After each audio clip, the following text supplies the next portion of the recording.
I knew very little about farm finance, and had been accustomed to a monthly cheque as my salary. I soon learned that a farmer's wife had a great contribution to make. Each week one heard the clippity-clop of the pony getting nearer. The butter and egg man was on his way. With basket and boxes he would collect the dairy produce. The money paid for the butter was the housekeeping cash. In theory, the money paid for the eggs was mine for pocket money. I soon realized the less eggs produced, the less there was for me. By now times were hard. The agricultural depression was here. The farmer was not a happy man, and the receipts for the dairy produce were a mere pittance. Soon after we married, we invested in 6 pedigree black sows, hoping for great things when once we became established. One look at my husband's face one morning was quite sufficient to know that something was wrong. To my horror, he told me that the vet had confirmed the report that a sow with piglets had swine fever. All the pigs, sows and boars on the glebe had to be destroyed. To me it was shattering. My husband had lived a farmer's life for ever with this kind of misfortune, and so this event did not affect him in the same way. I little realized that this was only one of many misfortunes that awaited us. Looking back, I often think we were like 2 little children who lost their way. We appeared to stop and think and wonder, and then quite suddenly, with fresh hopes, find the path once more, and trust that opportunity was just around the corner. Picking up the threads, I decided I must do something to help the finances. I think the greatest lesson we learned in life was never to look back, although secretly by now I recalled the advice given me by my friends. In those far-off days, summer guests were few and far between, but I felt that we might attract people to our delightful area. It was a challenge, and it worked. We met most interesting people, many good friends that remain to this day. Gradually, as time went by, the state of farming improved. I found butter making extremely hard and tiresome. It was a job I had to learn before I married, but when it became a daily chore, it seemed endless. The cream from the separated milk was put into a barrel-shaped churn which was turned and turned with a handle. By this method the cream eventually turned into butter. What a relief when one heard and felt the solid butter. As soon as butter, there was buttermilk inside. This was removed, and the butter received constant washing with fresh, clean water. When absolutely free of milky liquid, the butter was removed to a cold blue slate, beaten with platters and then shaped, each portion weighing either 1 pound or half a pound.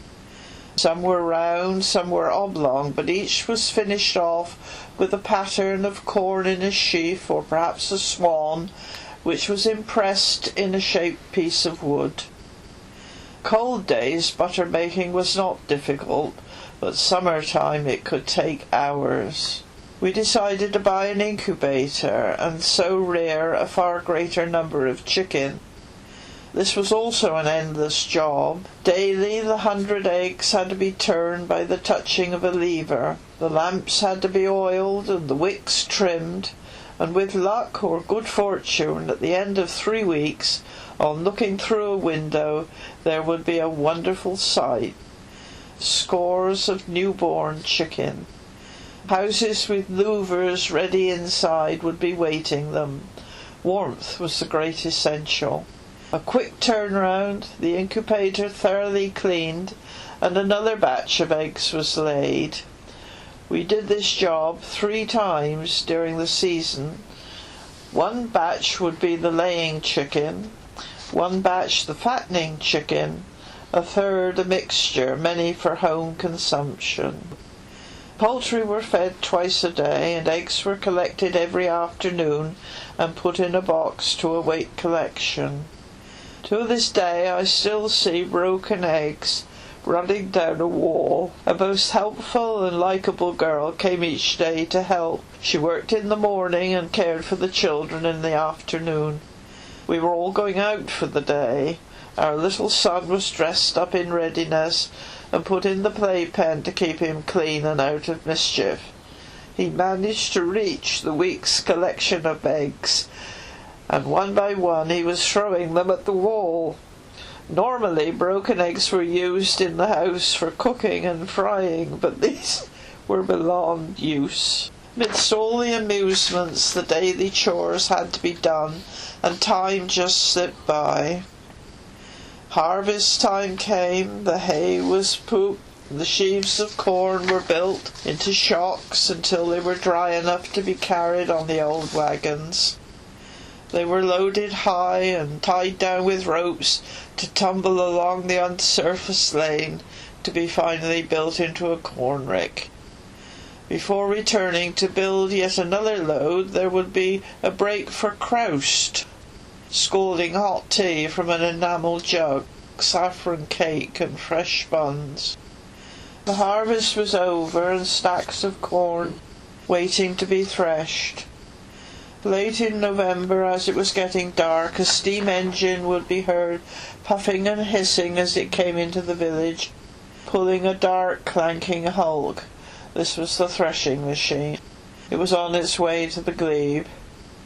How children loved to follow it, and the following day hurry out of school, usually arriving in time for the afternoon croust. Threshing day was a hard but marvellous day, the steam engine working hard, belt driving the threshing machine, the curious grinding moans as each sheaf was fed in from the top, the river of grain pouring into the sacks at the back and raking dust, the chaff that piled up, boys' work and thirsty work. Supper after in the farmhouse kitchen, a table loaded with pasties and apple tart, a smoke by the light of the paraffin lamps. And then one by one the neighbours, the machine men and the helpers indoors would rise with a smile of sacks and bid good night. The early morning rising, year in, year out, Sundays as well as Mondays, the cows hurrying across the dew-covered fields to reach their apportioned morning feed ready in the troughs. Above her head was her name. By instinct not one would ever approach the wrong stall. This always puzzled me. The pulsating murmurs of the milking machine, the warm milk slowing slowly over the water-cooled cooler into the churn below, and finally, as the milking was complete, the rattle of churns as they were wheeled from the dairy to the waiting lorry for collection, the rattle of the unleashing the chain from the neck of each animal as they dropped to the ground, the swish of cold water while hard broom washed the cowshed and all was left clean, waiting for the next milking, and the door closed. Meanwhile, the work in the dairy would then begin. Dozens of milk bottles were waiting to be filled and capped, in readiness for the milk round. By the rattle of buckets and milking equipment, one knew the dairy was having its daily clean, completed by packing a huge metal container with the items to be sterilised. By now the pigs knew it was their turn. Buckets of swill were prepared. It was breakfast time. The horseman had fed and groomed his horses. With collars and reins they waited in the doorway of the lovely old stable, decades old, to be led to the fields to commence their daily work, maybe to plough, to reap or sow. Their hooves clattered over an old cobbled stone yard.